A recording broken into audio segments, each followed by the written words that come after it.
ZEE5 पर पूरा episode free में देखने के लिए नीचे डिस्क्रिप्शन में दी गई लिंक पर क्लिक करें।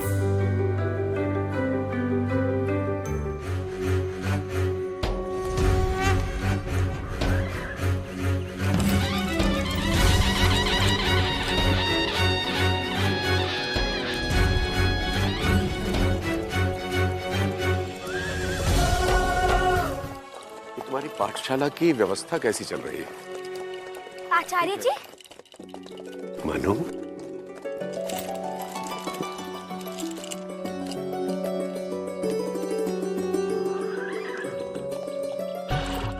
प्रणाम आचार्य जी। यशस्वी बाबू,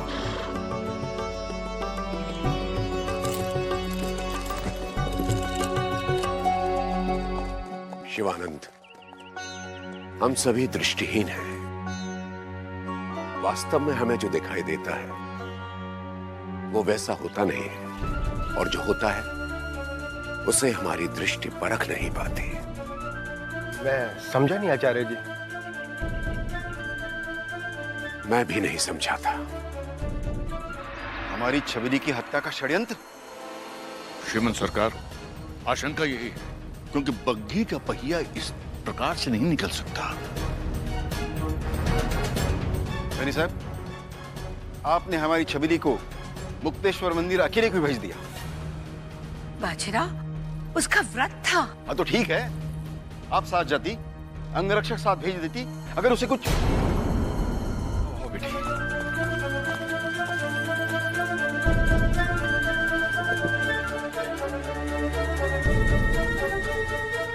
कहाँ गई थी बेटी? तेरे साथ इतनी बड़ी घटना हुई और तूने अपने आजोबा को बताना उचित नहीं समझा? सखाराम, श्रीमंत सरकार, सब कार्य छोड़ के ये पता कर लो कि ऐसा हमारे छबीली के साथ किसने किया। जी श्रीमंत सरकार। आजोबा, मैं जानती हूँ, परंतु मेरे पास कोई साक्ष्य ही नहीं है। साक्ष्य है बेटी। आचार्य जी, आप? महाराज, मैंने स्वयं सुना है। बेंसन के उस कुत्सित षड्यंत्र का साक्षी मैं हूं। मैंने स्वयं देखा, बेंसन अपने अधिकारी के समक्ष बड़ी कुटिलता से इस विलक्षण कन्या की हत्या का बखान कर रहा था। ये नौबत आ गई। ये फिरंगी हमारी छबीली की हत्या की चेष्टा करने लगे तो अति हो गई। सखाराम। जी महाराज। फोर्ट विलियम को खत भेजो। नहीं नहीं, हम स्वयं जाएंगे। क्षमा कीजिए श्रीमंत सरकार, परंतु मैनसन कभी स्वीकार नहीं करेगा कि। स्वीकार करना पड़ेगा। सखाराम, मैनसन से कहो शीघ्र आकर हमसे मिले, और यह भी बता देना तेरी उसके लिए घातक होगी। जो आज्ञा महाराज। आचार्य जी, आज आपने हमें आश्चर्यचकित कर दिया।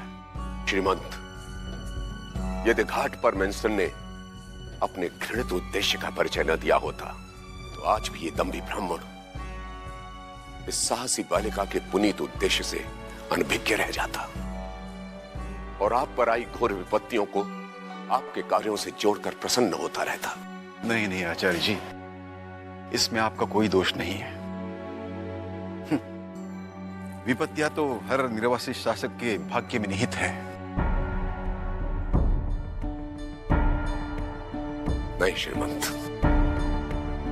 ये पीड़ा मात्र आपकी नहीं है। इस पीड़ा को तो हम सब भोग रहे हैं। तुम्हारे उस गूढ़ रहस्य को समझ नहीं सकते, परंतु आज ये अभिमानी कान्यकुब्ज ब्राह्मण तुम्हारे उस विराट उद्देश्य के समक्ष नतमस्तक है।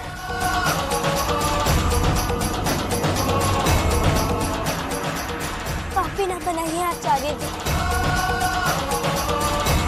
आशीर्वाद दीजिए कि हम सब इन फिरंगियों के साम्राज्य को अपने हिंदुस्तान से उखाड़ फेंकें।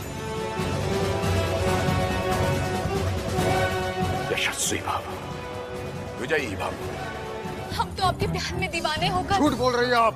प्यार में वासना नहीं, निष्ठा, समर्पण और त्याग होता है। आप अभी इसी समय हमारा महल छोड़ के चले जाइए। पापा, पालकी तैयार है।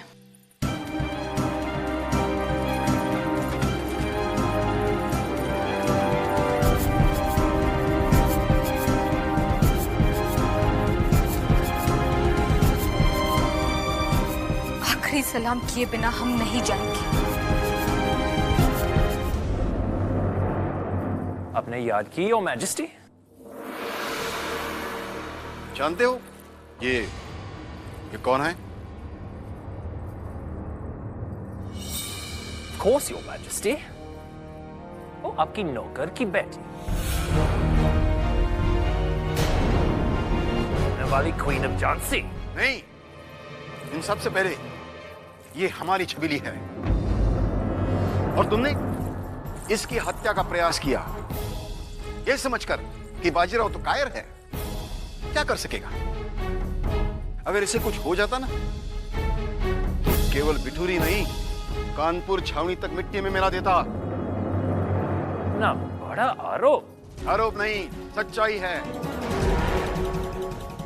साक्ष्य है हमारे पास। कैसे साक्ष्य? मैं हूं साक्ष्य। मैंने देखा है तुम्हारा असली रूप। तो कल तक हिज मैजेस्टी के खिलाफ थे और आज? हाँ, मैं था श्रीमंत के विरुद्ध, परंतु उसका कारण भी तुम हो।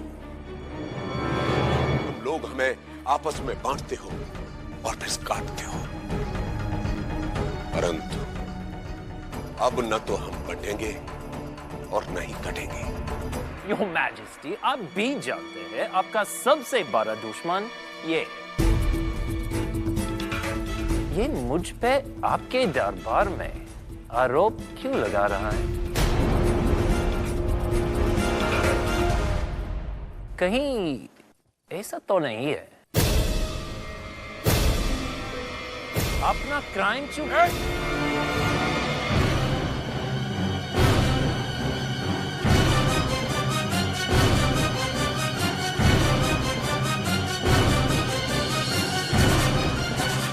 यज्ञोपवीत की सौगंध खाकर कहता हूं कि मैंने तुम्हें इस कन्या की हत्या करने का। चुप! झूठ तुम बोल रहे हो। कोई भी ब्राह्मण अपने यज्ञोपवीत की झूठी सौगंध नहीं खाता। अब हम चुप नहीं बैठेंगे। सखाराम, हमारे कलकत्ता जाने का प्रबंध किया जाए।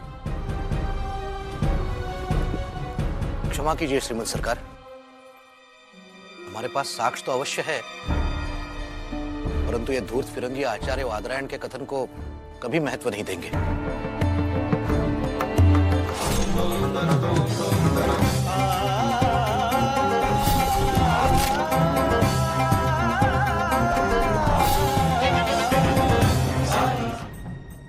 ये बिठुरवासियों, आज रात क्रांति गुरु द्वारा रचित एक अचंभित कर देने वाला खेल देखने के लिए कृपया हनुमान टीले पर अवश्य पधारें। आपका क्रांति गुरु।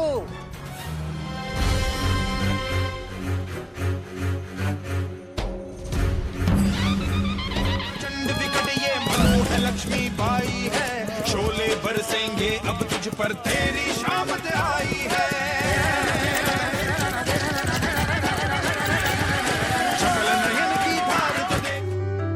Z5 पर पूरा एपिसोड फ्री में देखने के लिए नीचे डिस्क्रिप्शन में दी गई लिंक पर क्लिक करें।